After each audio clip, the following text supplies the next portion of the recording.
I've noticed that Telugu culture media is becoming more popular nowadays because of the influx of trendy movies and songs.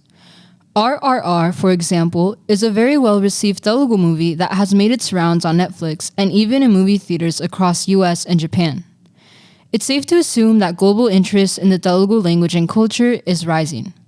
But I'm going to be honest, when it comes to other languages like Korean or Italian, Telugu is nowhere near as popular. But we have to ask ourselves why. Telugu has a native speaking population of 83 million. That's a really big number when compared to Korean with 82 million speakers or Italian with 67 million. And what's even more surprising is that Korean and Italian both have tons of free, high-quality language learning resources online. But Telugu, not so much. If you were to go on Amazon right now and look up Telugu language resources, you will find that a lot of books are either out of print, ridiculously expensive, or full of negative reviews. Now, this is pretty sad in my opinion because Telugu is such a cool language and it doesn't deserve to be in such a poor condition online. But I think in the upcoming years, we have the power to change this and improve the accessibility of not just Telugu, but also other underserved languages like Marathi, Malay, and Hausa. So, before I proceed any further, I have to acknowledge the truth. In the nearly 30 years we've had the internet, the online Telugu situation hasn't really changed. If we travel back in time to the early days of the internet, we'll find many snapshots of Telugu language and culture websites. But now, these websites have all been taken down. Furthermore, I've come across Telugu books in the making that were never finished or published, as well as online courses that were abandoned before they could even go live. So clearly we can see tons of scattered energy and efforts that started off strong, but sadly didn't amount to anything substantial. I myself have poured in tons of time and energy into my Telugu pursuits, but I have to admit it can be really hard at times.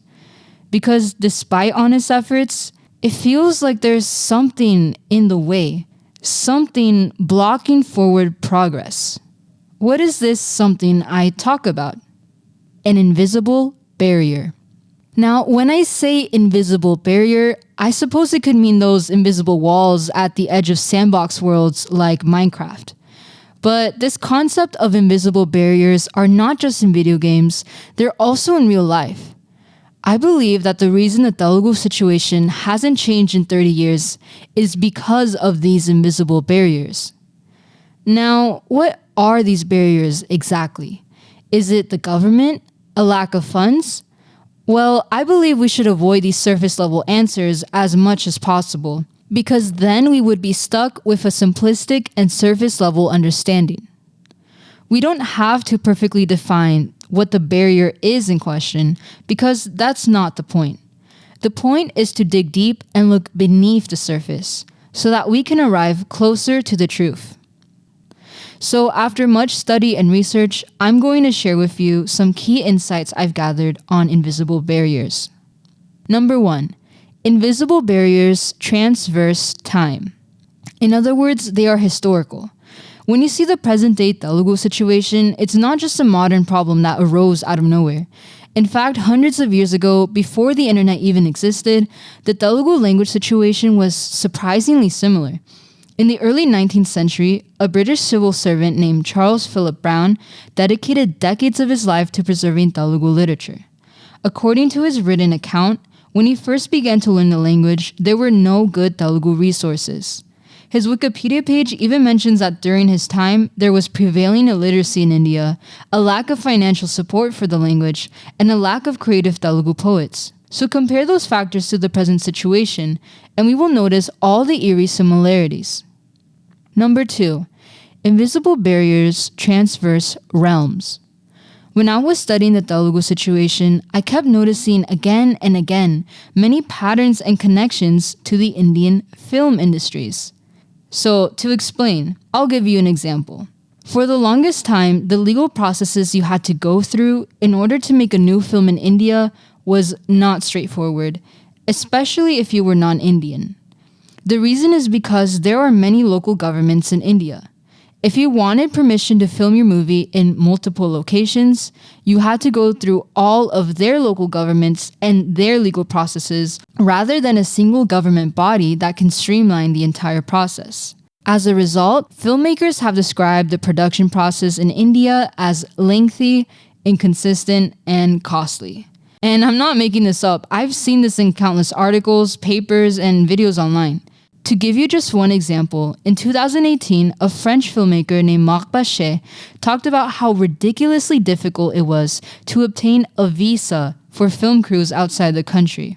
He said this, "If I get someone on a tourist visa, I cannot get them insurance. On the other hand, business visas are expensive and they are very difficult to get. Because of these problems, many of my French producer friends don't come here." Now, notice the last thing he said, which is that his filmmaking friends don't come to India. And that right there is a problem of inaccessibility, which is all the missed opportunities that could have been. If there was just a little more accessibility, imagine all the great movies that could have been made in India. But no, because what a barrier really does at its essence is it sends a signal. And the signal says this: go away. But the good news about invisible barriers comes with this last and final point. Number 3, invisible does not mean invincible.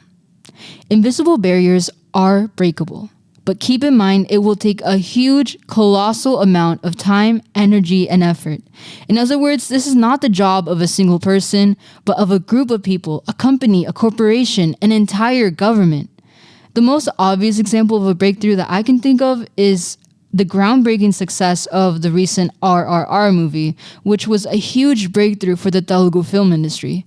But really, it was a culmination of many years of effort from director S.S. Rajamouli and his amazing team of actors, camera crew, and special effects artists.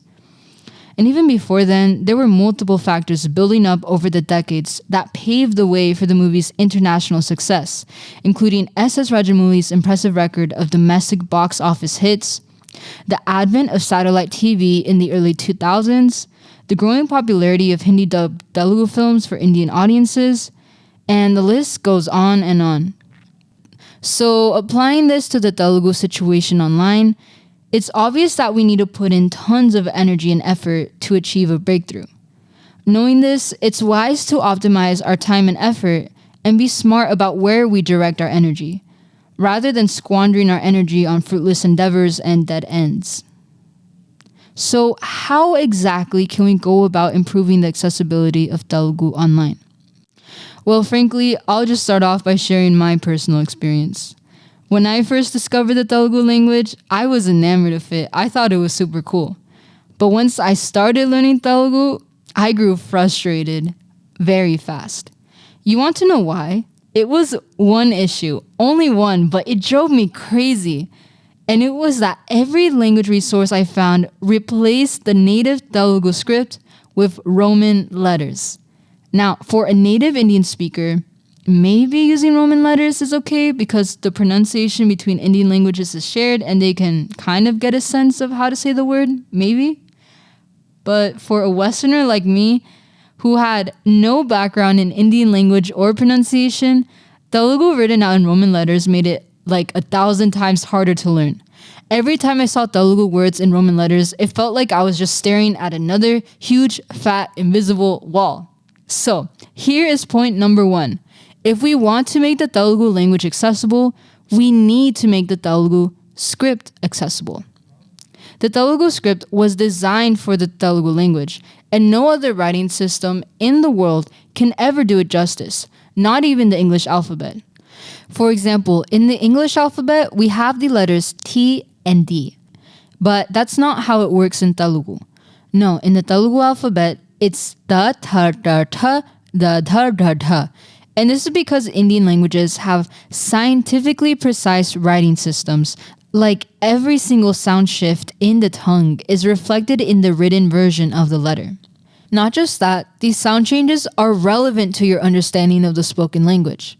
For example, mali and marli are two words very close in pronunciation, but they mean vastly different things.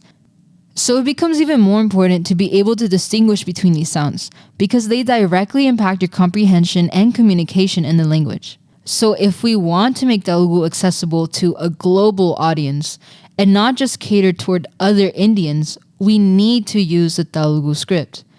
But the Telugu resources I found online and in print entirely remove the script, and even then, the Roman spelling is very inconsistent. This leads me into my next point, which is that English is a supplement, not a replacement. I am not saying that writing Telugu in English letters is bad, but what I am saying is that English transliteration should be standardized and used as a supplement to the Telugu script that's already there. And I'm only referring to Telugu language resources right here, which are specifically designed to teach the language. But as for Telugus communicating with each other in their free time, you're free to communicate however you want. So to sum it all up, anything that aids in the comprehension of native Telugu script is helpful. May it be adding audio, pictures, typing the text out so you can copy and paste it, even adding standardized English transliteration. All of these are useful tools in improving the accessibility of the Telugu script online. In the upcoming years, I have a lot of hope for the Telugu language online. I see people like Subramanya Marripudi, who single-handedly created a pure Telugu dictionary, which is very, very impressive. I will link his core profile in the description below in case you want to follow him. Another thing I'm looking forward to is a Telugu alphabet course specifically designed for a Western audience. My team and I are working on this right now and hope that one day our vision can become a reality. I even see efforts being made to improve language accessibility on a systemic level from corporations like Google who are adding new features and new languages on Google Translate. Overall, I'm very optimistic about the future and believe we are well on our way to breaking invisible barriers for the Telugu language as well as other underserved languages online. Once these invisible barriers are broken, I also believe that public interest in these languages will dramatically increase because in contrast to invisible barriers, which sends a signal that says go away, accessibility sends a much different, much more compelling signal that says come. Thank you all for listening to my podcast episode.